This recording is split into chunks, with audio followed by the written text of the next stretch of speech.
খড়কুটো দিয়ে কি হবে? খড়কুটো পাইছো কোথায় তুমি?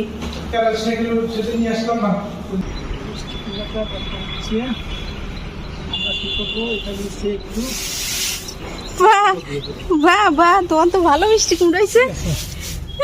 মিষ্টি কুমড়ো ধরে গেছে।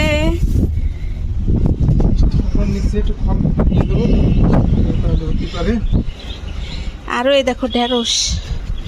এই যে এটা তোমারটা তরমুজও হয়েছে, ঠিক আছে। হাই হাই, তাই তো এটা তরমুজ এখানে ধরছে, তরমুজটা হবে কিনা জানি না। তরমুজ হয়েছে গাছে। এই যে আমার তরমুজ, যাও একটা ধরছে। আচ্ছা, এখন ঢেঁড়স গুলো হলো প্রতিদিন তুলতে হবে। ঢেঁড়স গুলো প্রতিদিন না তুললে হবে না। আর দুই দিন ছাদে আসি না, ছাদের বেশি জল নাই, জল দিতে হবে।